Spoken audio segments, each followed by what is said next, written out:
Hi, this is Fanshen Cox DiGiovanni. I'm the writer, producer, and performer of One Drop of Love, and you're listening to Chasing Dreams with Amy J.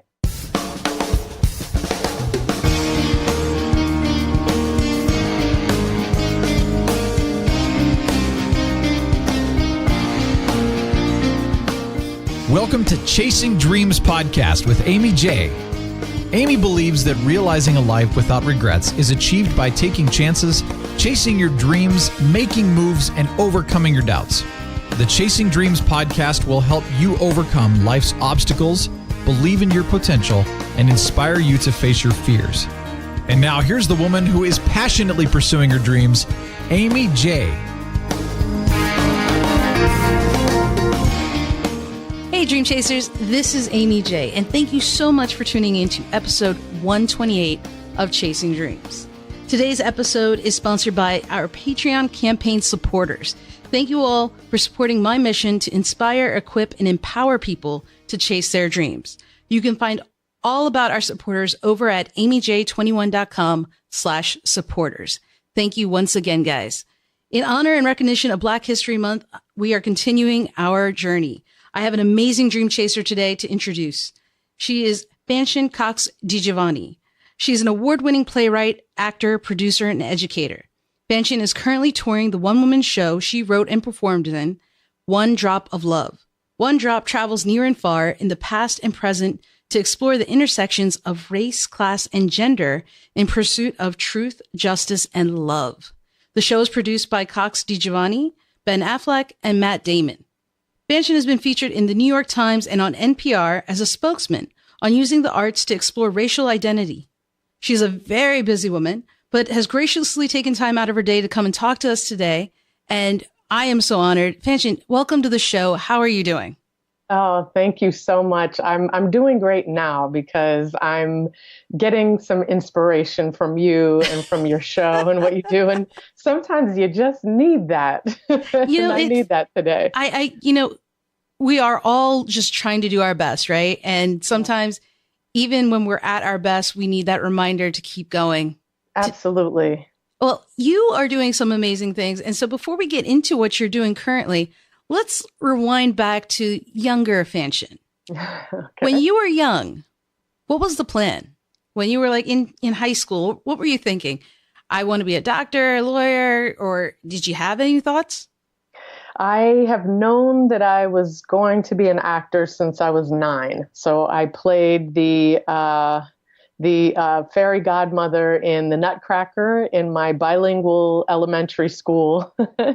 and I had probably all of about 5 seconds on stage and said, this is what I want to do. I want to do theater, and I want to be different characters. And so certainly by high school, I kind of solidified that by performing in plays. And also we were in this great program in our high school where we could develop our own pieces with our teachers. And so we had a once a year show that we all created together.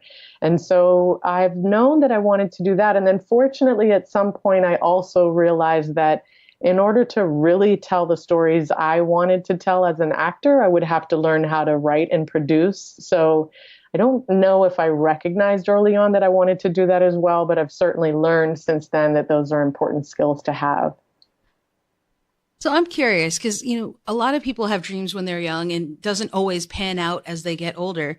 How is it that you maintained your grip on being and becoming an actress?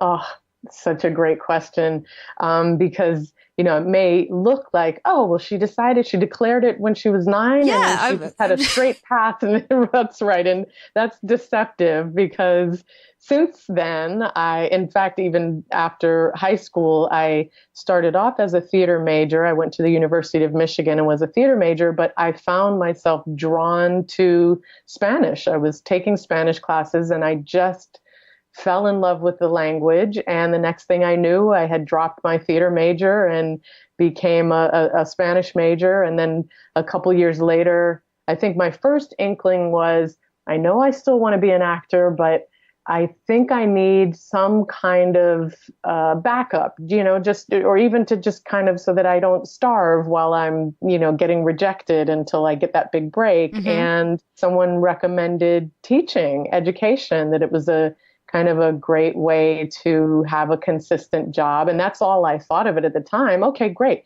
And then I absolutely fell in love with education. And so after college, I joined the Peace Corps, and I went and I taught ESL, English as a Second Language, in a small town in West Africa in the Cape Verdean Islands. And so I, even though in the back of my head, I always said, you're an actor, you're an actor, you're an actor, I also fell in love with languages and with educating people and learning from people from all over. And so I started at some point to think, okay, maybe I'm not an actor. But I then went to grad school in New York, and I knew I'd kind of chosen grad school in New York because I could be close to the actors, but I was still pursuing a master's degree in teaching. And it was while I was in New York that I realized, oh my goodness, teachers are actors. I am learning my craft by standing in front of a group of people and performing for them so that I can help them learn. And so I think that when I really accepted that I really was continuing to pursue my career, even though it didn't look like that from the outside, I kind of forgave myself for not being singular minded in it, but really to kind of opening up what acting means. And that served me so well eventually when I, years later, went to start writing my one-woman show, because I now had this experience of being in the real world, because actors, we sometimes live in a bubble, in a creative bubble. And if you do that, you don't have the access to to observe real people in real life, which Right. is what you do as an Yeah. actor, right? When I started to write the show, I suddenly had all of these amazing experiences and people to utilize in writing the show that I don't know I would have had if I had just gone the straight path of being an actor. And so I'm so grateful that it wasn't that direct route, that I had all these other amazing experiences first. Now, I got so many questions. Okay, so you you threw me off there. You were a theater major, then you dropped it because you fell in love with something else. Not that you can't have the love of both in there, but I mean, to give up one for the other, that had to be hard. It was hard. It was, although, you know what, I have to admit, I think at that particular time, it didn't feel hard because I still always believed in my heart that I was meant to be an actor. I think there were certainly periods where I thought, you just gave up on yourself. You didn't really go for it. You didn't try. But I have to say that I was enjoying the other things I was doing. Mm-hmm. And again, I realized later it was because I was doing acting. I just didn't name it that. Right. It wasn't what we typically call acting. That's right. It was not a traditional approach to it. But it was actually continuing to chase my dreams. It was just in a way that I kind of didn't think of at the time. But at the time that you gave it up, did you think you were giving it up permanently, or was it, I will pursue this in a different way, maybe like improv down the road or some other method? I'll just find a way. I'll make it work, but I really want to do this now. Well, I'll share a story with you. So, like I said, during that time, I really didn't think of myself as giving it up. I thought of, okay, I'll just do this thing because I like it, but I'm still going to be an actor. I was still determined, and I didn't necessarily see the vision for it, but I still went for it. But years later, as you mentioned, Matt Damon and Ben Affleck are producers of the show, and Ben gave me a really small role in a film called Gone, Baby Gone that he directed. I'm not sure. It doesn't ring a bell. Okay. Oh, I don't even mean to say it that way, but sometimes you never know. It's just, That's true. That's true. Fair. And not ironically, this has to do with the story. You wouldn't know I was in the film because I got cut out. And I will say that that was a moment where I definitely considered, and I was heartbroken because here was kind of my first time on a big movie set, and really I felt like, oh, this is my chance. I have to really show that I can do it. And I am perfectly willing to admit that I did a terrible job, and I got cut out, and I didn't even know I got cut out until I went to see it, this kind of thing. And I really realized that at that moment I said, I'm terrible. I'm not going to do this anymore.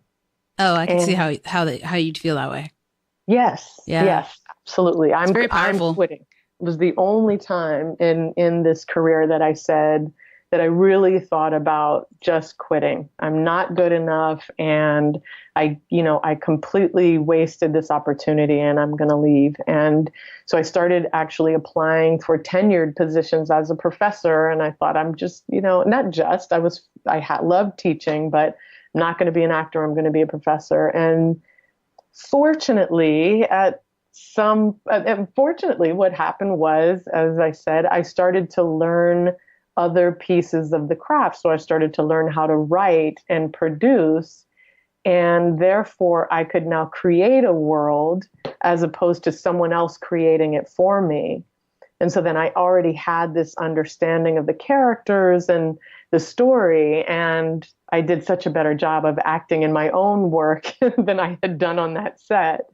And it helped me see, and you spoke of timing a little earlier before the call, right? So the timing was just not right at that moment, and I needed to learn this lesson, and I did. And so that really made a huge difference, that I didn't quit, because I just realized that was just one piece of learning to get better, and you don't give up just because because you fail once in a while. I mean, you also, and what's interesting is you accepted it in a different form. It wasn't maybe necessarily the traditional way we expect it to be, but that you were open-minded enough to see it for what it is and embrace it is not an easy thing. I gotta say, a lot of us struggle with that. We do. And it's one of those things, I think it's kind of easier to tell someone else and even feel for someone else, oh, it's okay. It's not the end of the world. You can move on. But when it's you experiencing it in that moment, it's a real challenge. It really is. Oh, absolutely. But you wrote this play, and as someone who doesn't write or produce, maybe yet, I don't know, who doesn't do acting like that, what was that like, having written a first draft? Are you critical upon yourself? Because here's your dream, right? What do you do? Well, first of all, I'm just going to say you absolutely do write and produce. That's what you're doing right now. So you don't get to say that. Fair. Okay. That was fair. Yes, absolutely. I know. I'm always like, when people say I'm not a writer, I'm like, do you pick up a pen and write something on a piece of paper ever? Like, fair and accurate observation. Yes. But yes, it's scary. Although I have to say, in some ways, the beautiful piece of having failed in that way, and in other ways too. I mean, here I was pursuing an acting career in Hollywood, and it's mostly rejection, right? It's 90% rejection. And so the beautiful thing was that when I started to write this show, I completely let go of what could happen with it. So I didn't write a show to make myself famous, or write a show that I think the networks would want to pick up as a TV show, or, I didn't think in that way at all. I remember thinking to myself, what would your mother like if the only person who comes to see this show is your mom, and we sit in our living room, and I perform this for my mom, and she's proud of me, and she gets it, and she cares about it. That's the only thing that matters. And that freed me to, I'm going to get emotional, my goodness.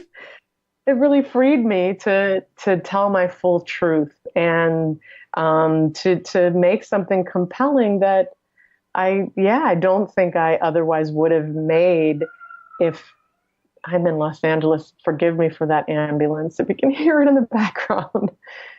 That's all right. It's the natural sounds. So yes, thank you. Yeah, it just allowed me to make something real and authentic that wasn't based on commercial success or making money or anything like that. It was just yes, that's why I was able to let go of fear of writing it, because I didn't put any kind of pressure on myself for it to be anything specific.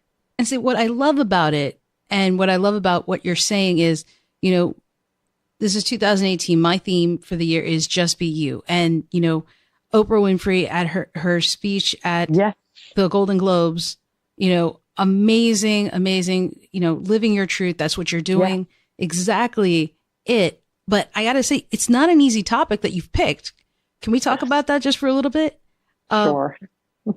What led you to this topic? And, for those who are unfamiliar with your show, can you talk a little bit about it? Sure. Yes.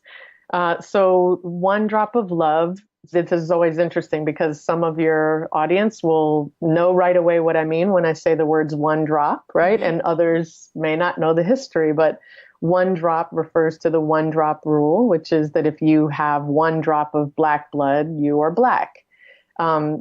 Today, we use this as a source of pride, right? Black community says, I'm proud of being black. I don't deny that I'm black. And especially folks, for me, white people sometimes think that I'm white and part of their team. And I am proud of being black. And so there's this kind of, there's an understanding in the Black community that this is something we embrace. But when you look at the history of the one drop rule, it's based on enslavement, and it was, the unfortunately slave masters who were rape. And I wish there were a nicer way to say this, but the truth is there isn't, right? Raping their slaves and having mixed children, mulatto children, what we were called at the time, and deciding what to do with these children. Where were they going to fit in this hierarchy, and were they going to be slaves or were they going to be free? And they created the laws to say that these children would be slaves. And so this using one drop in the beginning of the title refers to this history. It refers to the pride now of being black, but also to this history of how this came about. And the love piece is around how do we need to make sure we understand the history, and that's that truth, right? We need to tell the full truth of how this came to be. And only when we do that, then we need to be open to love, because the only way we can kind of get past that truth is to accept the history, find ways to make up for the history. And that's where justice comes in, right? How do we make sure that the folks who have been disenfranchised from that history now have access to the things that we were stripped of, and not just during slavery since then? And that can lead us to love. But love is what that justice is going to look like, right? So the play kind of explores both that history as well as our present day. How does that history affect all of our relationships? And in particular, I look at my relationship with my father and the ways that race and racism have played a part in and gotten in the way of our ability to love each other. That's kind of what it's about. And yes, it's a tough topic. It's a tough topic, but a much needed one, because you're not the only one who is the subject matter, essentially, of this show. That's right. And so many people, I truly believe representation matters. And I think what you're doing is something that a lot of people are unaware of, and I think you're opening the eyes and kind of opening the blinds to this area of import. And the fact that you were so open and shared your truth like this, exploring the intersections of race, class, gender, this is a successful show. You are being produced with the help of Ben Affleck and Matt Damon, and you're going across the country. How do you go? I mean, did you think that that is where this show would go when you started writing your truth? I mean, because you said that was not what you were trying to do. Not at all. And again, I think that was the greatest gift I had, was that I cared about telling my truth and about the people that I love being moved by it and feeling that, and maybe even sparking in them an interest in telling their truth and the ways that they're creative. That was my pure goal. And so I continue to be shocked at the quote unquote, I mean, I'm proud that it is successful, but it continues to surprise me that it has been successful. And yet I feel, yes, again, I really realize it's precisely because I did not put pressure on myself for it to be, especially around money and making money, or, or being famous, getting fame. It really, and so, yeah, I think I'm surprised still. And you've gone, I mean, this isn't just a LA show or a New York show. You've been to different places, or going to different places, DC, New York. I'm looking at your site, Colorado, Illinois. I mean, the fact that you're taking the show and you're sharing this, what has been the reaction to what you've done? I mean, this isn't something you anticipate. It's not what you kind of did this for, but what has it felt like hearing the audience feedback? Oh, it's been incredible. And the other way that it's not really a traditional theater show is that I mostly do the show once in one location and then move on to another location. So really every single audience is completely different. And depending on their demographics, right, geographical location, whether it's a majority Black audience or Latino audience or immigrant audience, that I always see the audience kind of resonating with very different parts of the show, because the show discusses all of these things, right? And my dad was an immigrant to this country. And so he's Jamaican. So in places where there are large Caribbean communities, there's this one reaction, which is, wow, you've just described what it's like to be a Black person in the United States, but not necessarily African American. And so in some ways we share experiences, and in other ways I don't always feel connected to that community because that community isn't connected to my roots from the country I was born in. But then I'll go somewhere like Atlanta, where many of the folks are kind of Southern and grew up here, and it's a very different experience and show. Or some places where there are very few people of color, if at all, and that's a whole different kind of experience too. So yeah, in the best of ways, I never know what I'm getting in the audience, and that allows me to play around with it because it is interactive. So it allows me to kind of read the audience and figure out how to deliver this information in a way that's palatable. So when it's a Black audience, for example, I can kind of wink and nod some more than I can, or people of color, I can wink and nod a little more than I can. Because they can relate. Yes. And when I was writing it, I had call and response in my head. So those audiences tend to kind of speak with me throughout, right? And other audiences just might be used to a different kind of theater experience where you're quiet the whole time. And then they come to your show and it's like, huh. What's going on? Yeah, she's asking me to say something. I can speak. Yeah. And so it really varies. Now, and then so that's the audience reaction. What about when you got the support of Ben Affleck and Matt Damon? What was it like taking your baby, essentially, to make it an analogy, taking your baby and kind of putting it in front and saying, hey, I need help financially. I don't know how you asked it, but essentially kind of going, this is my one true love, treat it carefully, but will you help me?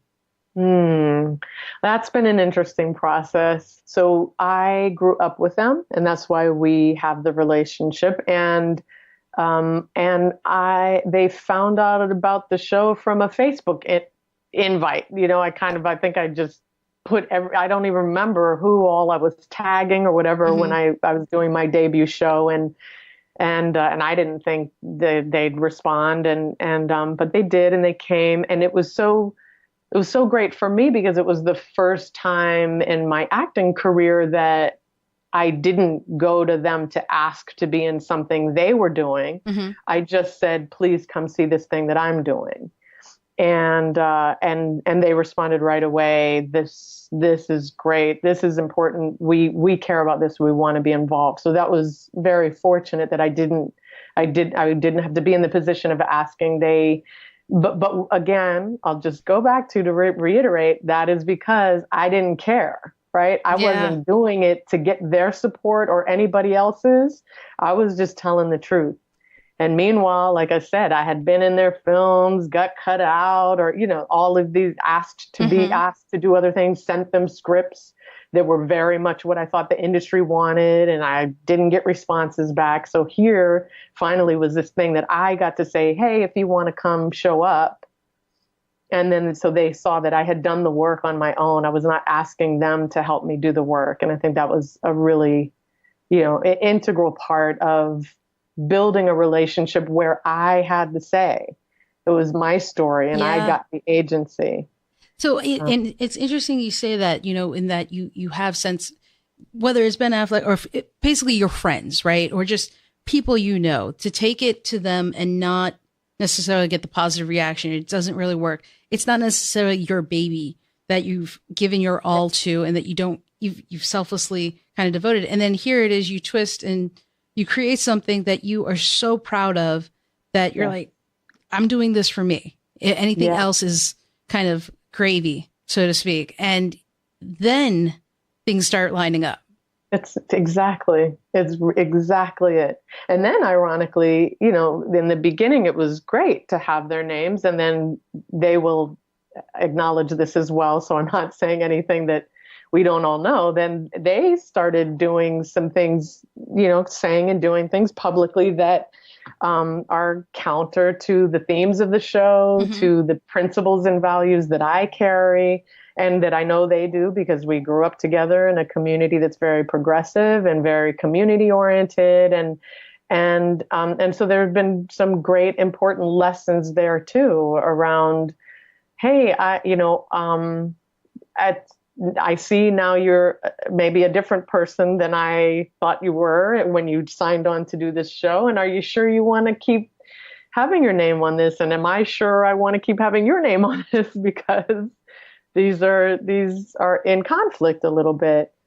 And I have to say, and unfortunately for them, the public doesn't get to see this as much, but they, in private conversations, they get it. They're now in a position of really kind of, I think, needing to take some time to just be quiet and listen, which is what I think many of us have been asking for, right? Be quiet and listen and let us lead you in this change that needs to happen in the industry. And to their credit, they are doing that. It's now a matter of at what point do you talk about it? Because I also, they shouldn't be asking for cookies for doing something that should have been happening all along.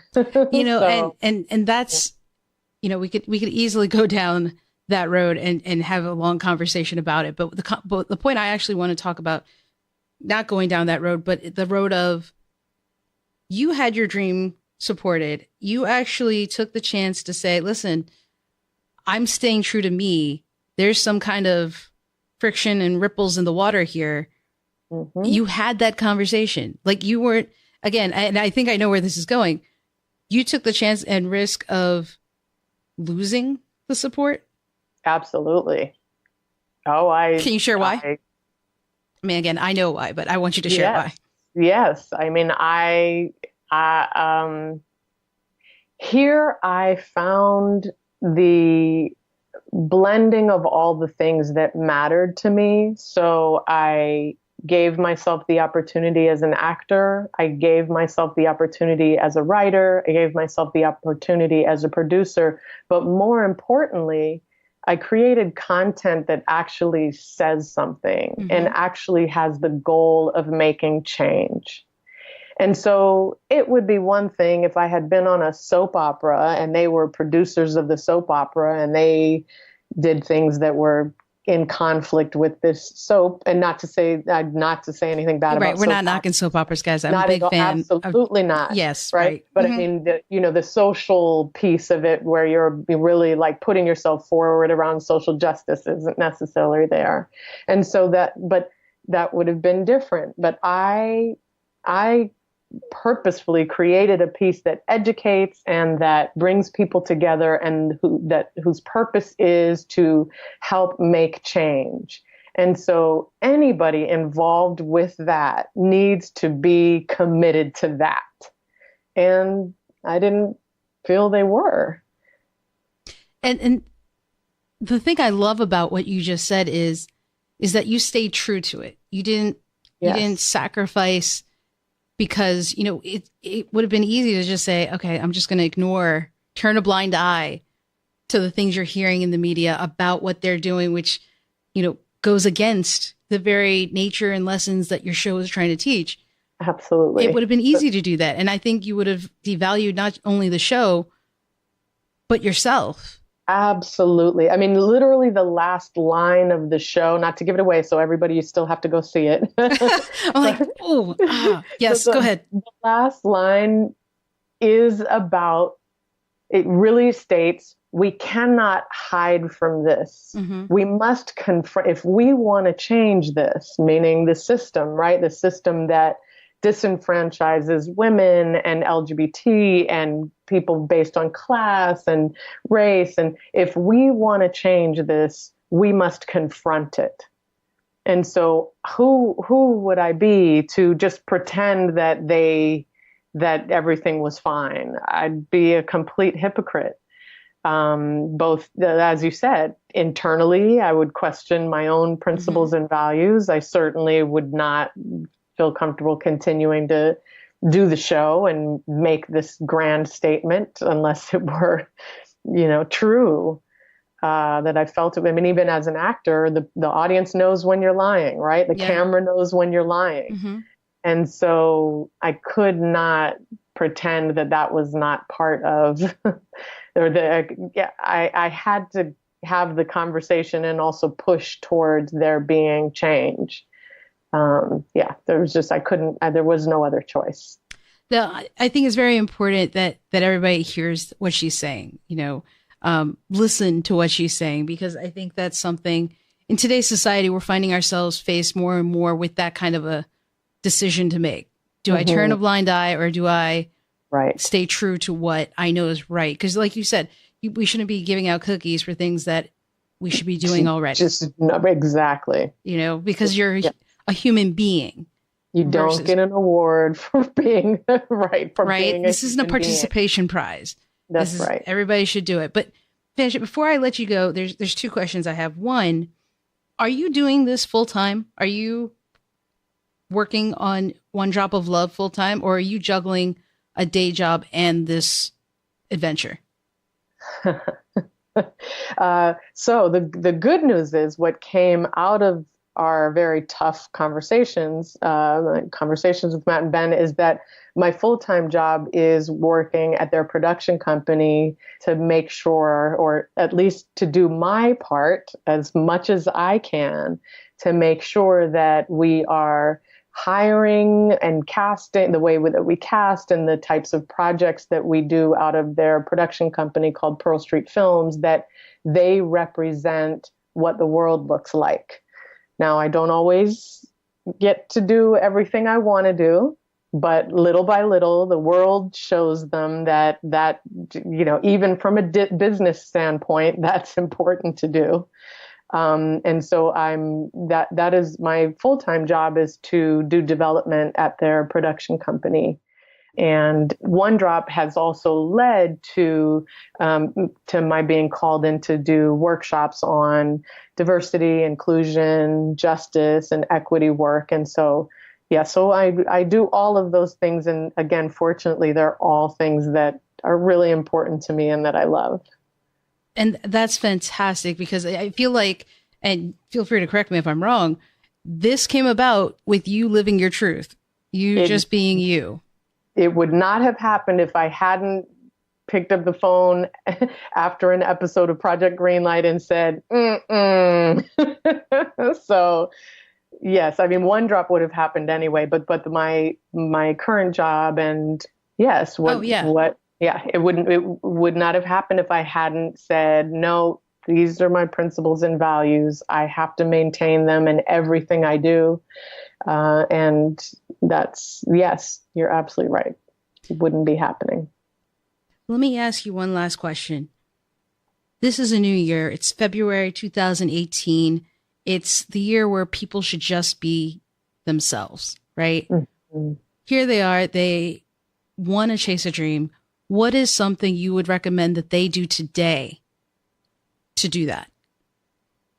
Oh, I'm going to go back to what you said at the beginning of this when you said, I'm not a writer. I'm not a producer. So change that language, take that not out, take that, throw that away, burn it, and say, I am a writer. I am a producer. I am an actor. I am a storyteller. I am somebody who cares about social change, and I have the power to do that. That's fantastic. So simple, yet it's not easy, guys. I mean, it's so easy for us. I think we're just naturally trained to just be negative about ourselves and note the things that we aren't. Yes. But I think that's very powerful. It's easier for me to tell everyone to do that and not always myself. But listen, we have examples of it working every day. And hey, the white men, that's what they tell themselves. That's why they are where they are. I mean, really, just learn from them. That's be confident. It's the carry yourself with the confidence of the mediocre white man. We just got to change our perspective, guys. You just got to change our perspective. Just take out the not and say, I am. Yes. Fanshen, thank you so much for taking time out, coming on the show, and just sharing your story, the lessons. I loved every minute of it. Thank you. Thank you so much. And I appreciate your patience with scheduling this. And I think what you're doing is so important. I love your positivity and I can't wait to hear more of what you're doing and support your show. So thank you. All right, guys, that was Fanshen Cox DiGiovanni. How awesome. I mean, just living her truth. She is doing it. And a testament to what can happen when you do so. So you guys can learn more about Fanshen and find all the links we mentioned today over at amyj21.com/episode 128. That's episode 128. Again, note the domain change, okay? It's amyj21.com/episode 128. Thank you once again to our Patreon sponsors. Guys, we would not be going still if it weren't for them.